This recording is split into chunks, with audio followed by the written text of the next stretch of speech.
Okay, તો હવે ત્રીજો જે આપણો પ્રોગ્રામ આવે છે એ ક્વેશ્ચન 5માં એ આવશે.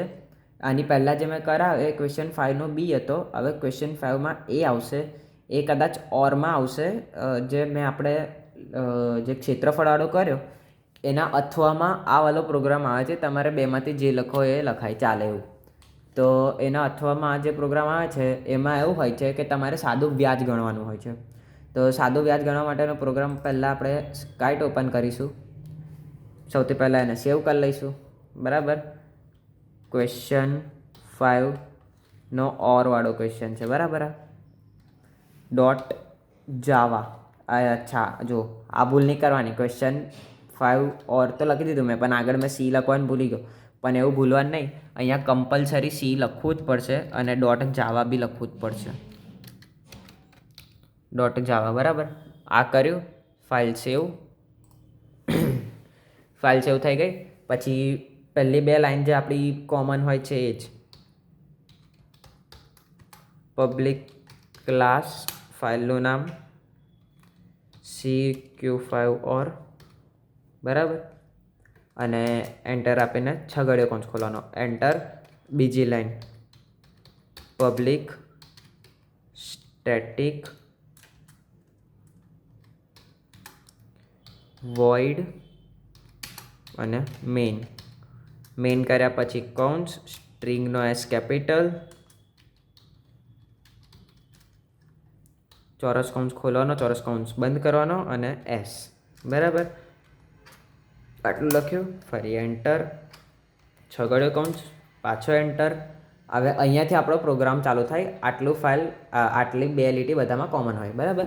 હવે અહીંયાથી આપણો જે પ્રોગ્રામ ચાલુ થાય છે એની અંદર આપણે લાસ્ટ પેલું ક્ષેત્રફળવાળામાં કર્યું એવી જ રીતે ડબલની અંદર આપણે વેલ્યુ આપીશું. પહેલાં એ વેલ્યુનો પછી નીચે સૂત્ર મૂકીને જે ગુણાકાર ભાગાકાર જે કરવાનું એ કરી લેવાનું. અને એની પછી આપણને પ્રિન્ટ આપવાની છે બહાર. તો બરાબર. તો હવે ડબલમાં વેલ્યુ આપીશું તો DOUBLE ડબલ. બરાબર. આ થયું. આની અંદર હવે સાદું વ્યાજ ગણવાનું છે. તો સાદું વ્યાજ ગણવા માટે આપણને શું શું જરૂર પડે? એક પી, એક આર અને એક એન. આટલું ગોખીને રાખવાનું. તો પહેલાં પી ઇક્વલ ટુ આપી દઈએ 10,000. બરાબર. પછી કોમા કરવાનું, સ્પેસ આપવાનું. આર એ રેટ ઓફ ઇન્ટરેસ્ટ. બરાબર. આર એ રેટ ઓફ ઇન્ટરેસ્ટ એટલે જે વ્યાજ લેવાનું હોય એ equal to rate of interest રાખી દઈએ 7%.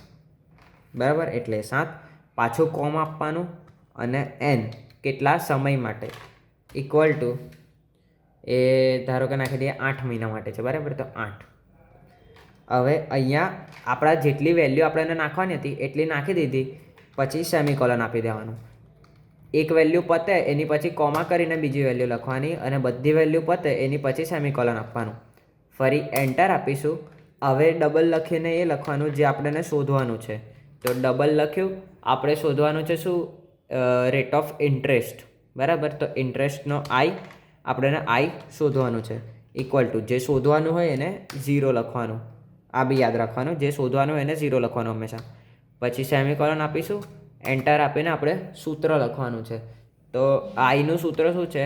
આઈ ઇઝ ઇક્વલ્સ ટુ સ્પેસ આપીશું પી ગુણ્યા આર ગુણ્યા એન. બરાબર.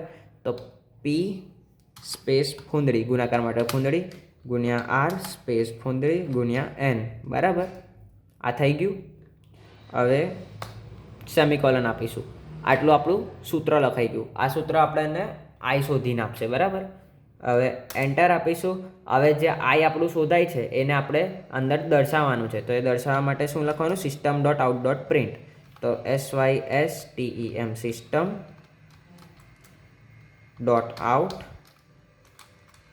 ડોટ કરવાનો છે ડોટ આઉટ ડોટ પ્રિન્ટ. બરાબર. આટલું લખ્યું. પછી કૌંસ ઓપન કરવાનો. કૌંસ ઓપન કરીને ડબલ કોટમાં લખવાનું. ડબલ કોટ એટલે આવી રીતે છે, સમજી લેવાનું. બરાબર. ડબલ કોટ અહીંયાથી મળી જશે. આ શિફ્ટ દબાવવાનું અને આ એટલે ડબલ કોટ મળી જશે. ડબલ કોટ આવી ગયું. હવે ડબલ કોટમાં લખવાનું આપણે શું દર્શાવવાનું છે? Your rate of interest is એટલે ઇન્ટરેસ્ટનો રેટ દર્શાવવાનો છે, વ્યાજનો દર દર્શાવવાનો છે. તો વ્યાજ દર બી લખાય અને ઇન્ટરેસ્ટ રેટ બી લખાય. આપણે ઇન્ટરેસ્ટ રેટ લખી દઈએ તો I.R ઇન્ટરેસ્ટ રેટ, બરાબર. આપણે દર્શાવવાનું છે એટલું ડબલ કોટની અંદર લખવાનું.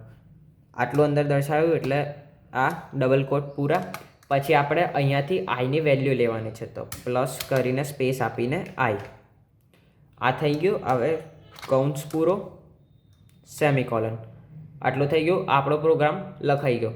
પ્રોગ્રામ લખાઈ ગયો તો એન્ટર આપીને આ જે કૌંસ ખુલ્લો છે એને બંધ કરીશું. તો આ કૌંસ બંધ થઈ ગયો. હજુ ઉપરવાળો ખુલ્લો છે તો એને બંધ કરીશું. તો પાછા એન્ટર આપીશું અને કૌંસ પૂરો, બરાબર. તો આવી રીતે આટલો પ્રોગ્રામ લખાઈ ગયો. પાછું ટૂલ્સમાં જવાનું, ટૂલ્સમાં જઈને કમ્પાઇલ કરવાનું. કમ્પાઇલ કરીશું એટલે આપણો એક્ઝિટ કોડ 0 આવવો જોઈએ. 0 ના હોય તો એરર બતાવશે, બરાબર. જે એરર હોય એ જાતે સોલ્વ કરી લેવાનું અથવા આમાં જોઈ લેવાનું આપણી શું ભૂલ છે. જે ભૂલ હોય એ અહીંયાથી સુધારી દેવાની, બરાબર. હવે પાછું ટૂલ્સમાં જવાનું અને ગો કરવાનું. પહેલાં કમ્પાઇલ કર્યા પછી જ ગો કરવાનું, બરાબર. તો રેટ ઓફ ઇન્ટરેસ્ટ આપણો અહીંયા આગળ આવી ગયો. આટલું છે, બરાબર.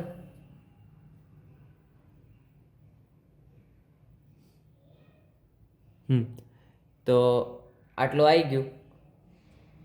ટોટલ મળાઈને આટલા થાય છે.